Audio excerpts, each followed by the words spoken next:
There we go. Alright, so we managed to take out Rurik. You can see those sparks, the biggest problem with that. They've been the big problem the whole way through, to be honest.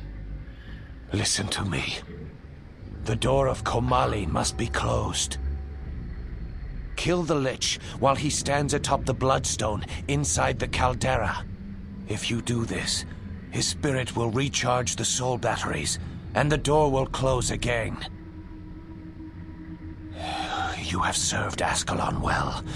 I beg of you, do one last duty for your prince. Anything, my prince. End my misery. Release me from the Lich's spell.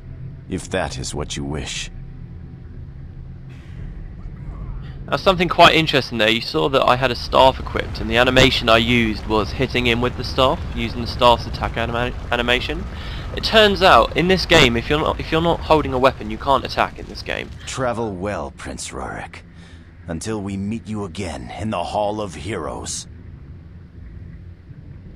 And, but it turns out that there is actually an attack animation for weaponless fighting, and every single profession has a different one of it. It's kind of like this hidden animation, and in that little cutscene there, if you kill Prince Rurik without a weapon equipped, you'll see that hidden animation. Your character will actually kill Rurik using its fists, and like I said, it's different for every profession, and you can only do that in a couple of places in the game, in a few select cutscenes. It's pretty cool, to be honest.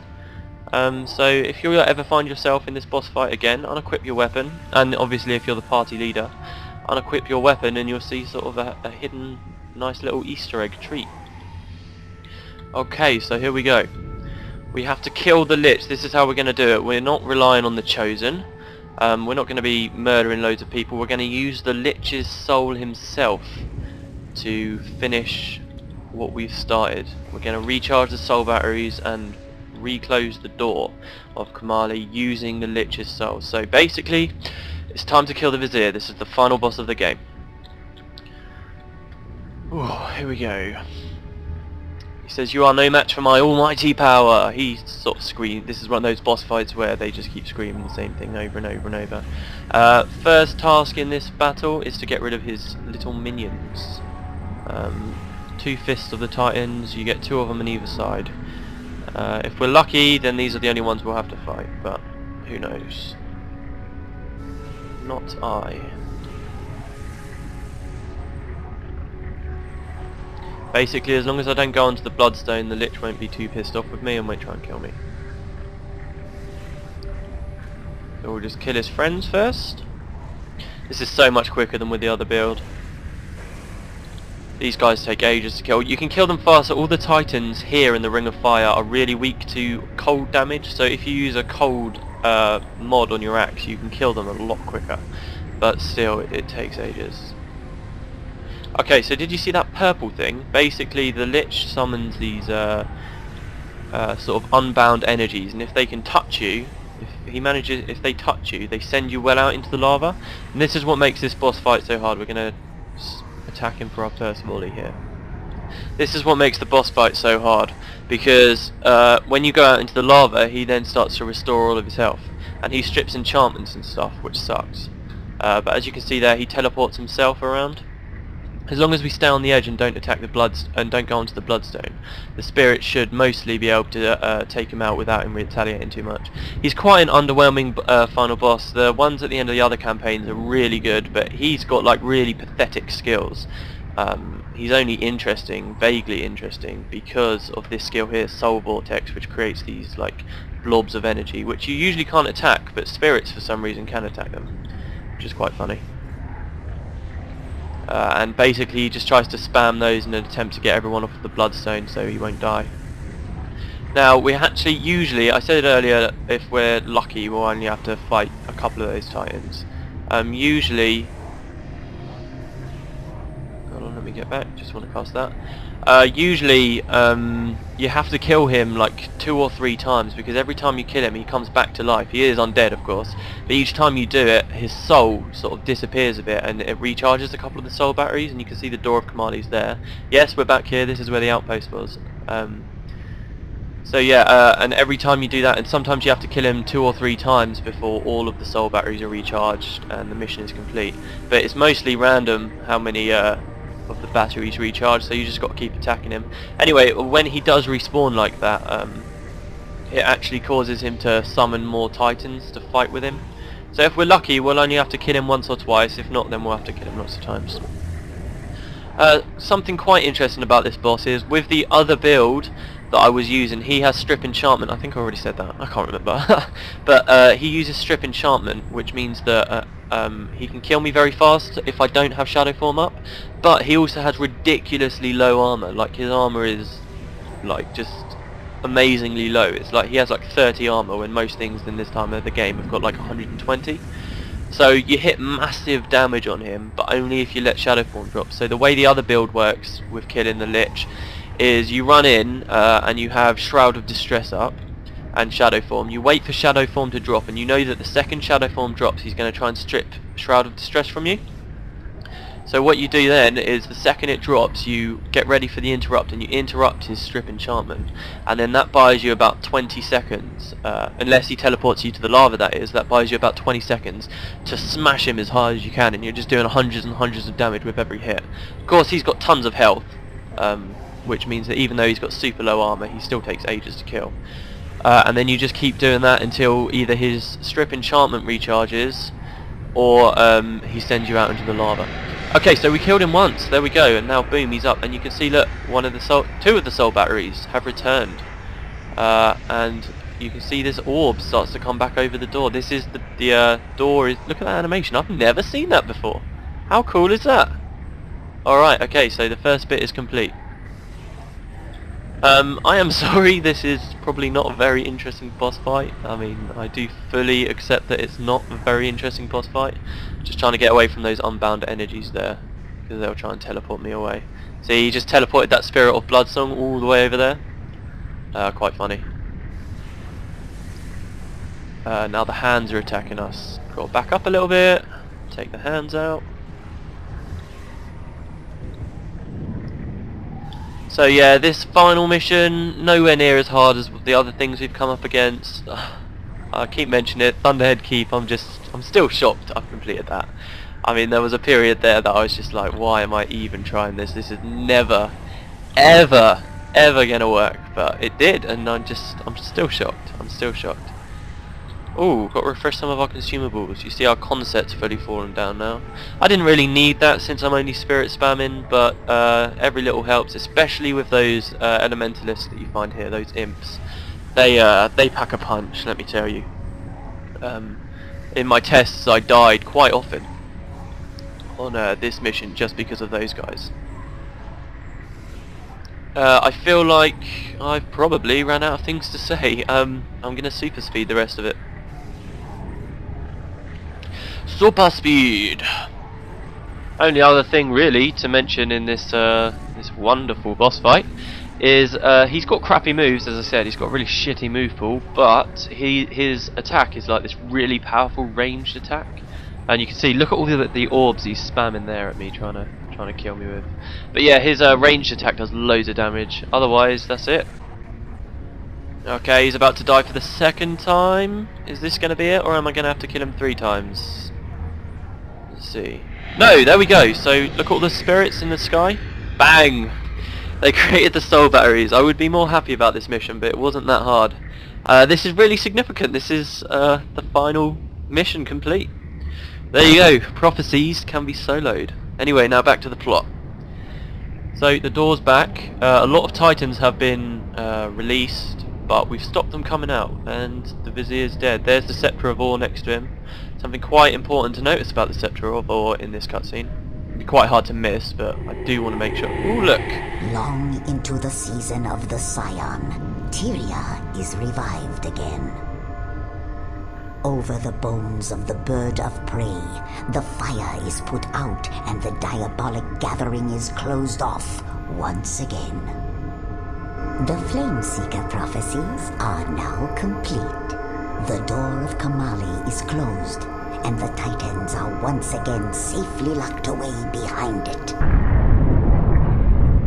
You have saved Tyria, but now you must must also save yourselves. The volcano is about to erupt. There is a ship in the dock, just inside the Mersat stronghold.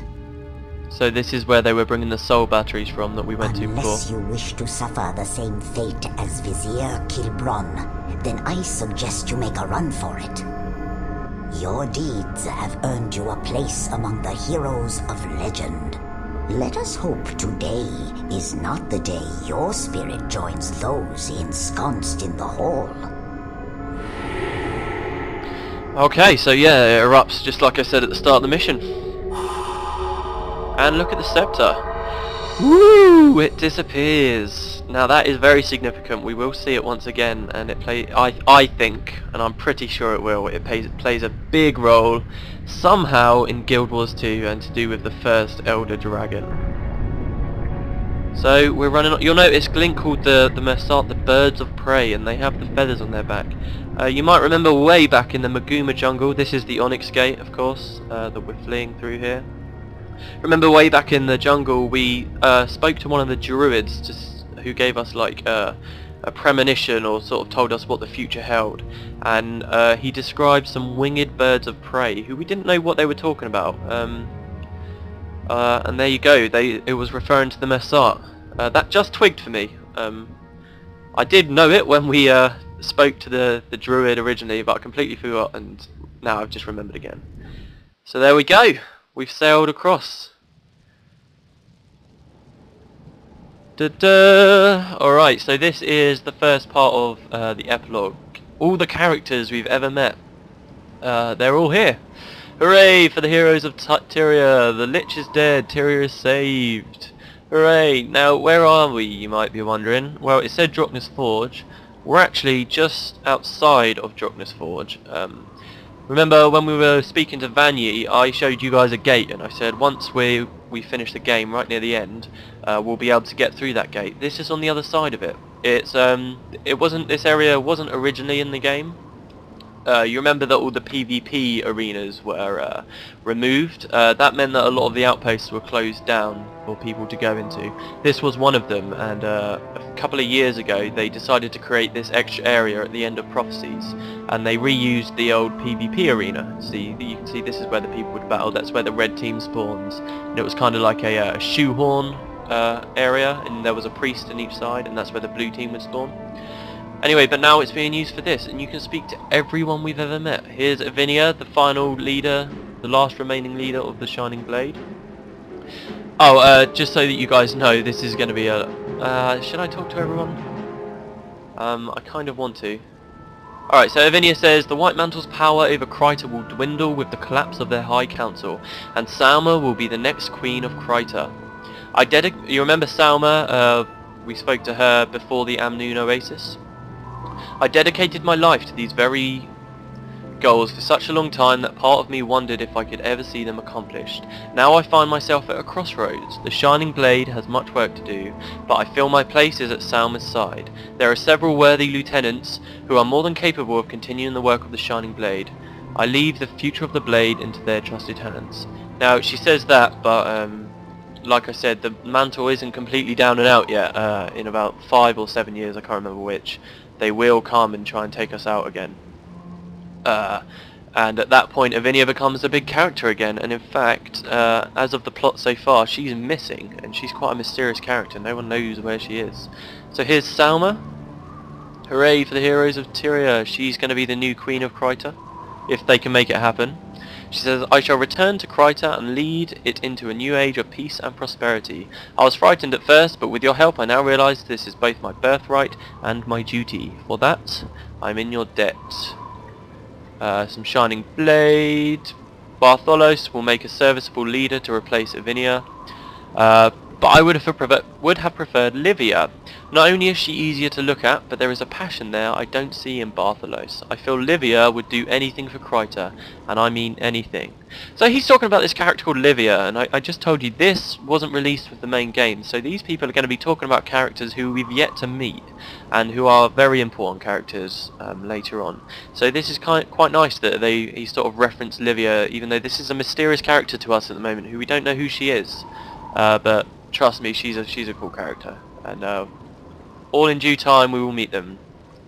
Lavinia was a fearless leader, and she will be missed. However, I think the Shining Blade is in good hands with Bartholos. Or Bartolos? I don't know.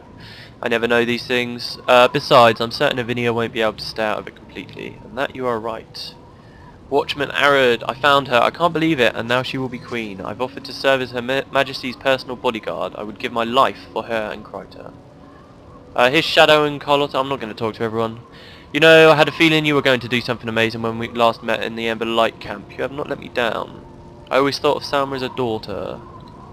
It's so tempting to talk to everyone. Let's just talk to the important people, shall we? King Adelburn. Maybe now that you have finished with this nonsense, you can come to Ascalon and help deal with the filthy char infestation. So yeah, I mean, Ascalon is just kind of like an introduction to the world kind of area. That first bit with Ascalon being attacked by the char, it's not the main focus of the story. Once you reach Kryta, you're dealing with completely different things. But of course, Ascalon is still very much under attack, and you might remember quite a while ago I said that what we've been doing here in this main plot will eventually tie back into Ascalon, and that will happen very soon. But I'll talk about that in a little while. Duke Baradin, of course, you must remember him. Love this guy. The war with the Char still rages. There are fierce warriors, but the 5 gods will protect us. We shall prevail. These are exciting times. Simon the Scribe. I wonder how many of these you guys recognise. I recognise Simon the Scribe, but I can't quite remember where he's from. Was this the guy that was speaking about the Flameseeker prophecies at the start? Oh, here's an Orion. Orion Historian McClan. Oh no, this guy was from the Gates of Kryta. Old Mac! Got to remember Old Mac and his pet devourer Joe. This is something else, her saving the world. Wow, just wow. Your mother must be so proud. Oink is quite a cool little pig thing. I didn't really talk about it in the Let's Play, but this is an invincible pig in one of the missions. It's quite funny. To do with one of the bonuses. Farrah Capo, Little Tom, Stefan. Little Tom's was one of the henchmen that we were for a long time. There's a few quests about him in Ascalon that I never went over, and I kind of regret not going over them, because Little Tom kind of has a bounty on his head, if I remember correctly, and basically he runs away from Ascalon and joins us across the Shiver Peaks to get to sort of disappear from the people who want him dead. Of course, the main character, Sin, we can't not talk to them. Sin, the hot-headed elementalist, who is in a relationship with Menlo. We did some good burning together, didn't we, Menlo? The gods seem to smile on you at every turn. You are clearly blessed by the 5. Devonna, the leader of their motley crew. And Eve should be with them as well, but she's not. Lovely. I think my father would be pleased, you know, watching from the mists, proud that I am his daughter. Of course, her father died in one of the guild wars. As a part of the guild Ascalon's chosen. Some more of our typical henchmen who didn't join us on our trek. These two at least didn't join us on our trip to the Ring of Fire. Lena did though. She's okay. We never really bonded with those people, did we? Oh, here's Aiden and Eve, and the other henchman. Aiden says, "I'd like to settle down one day, but for some reason I feel like our adventures might be the beginning of something bigger.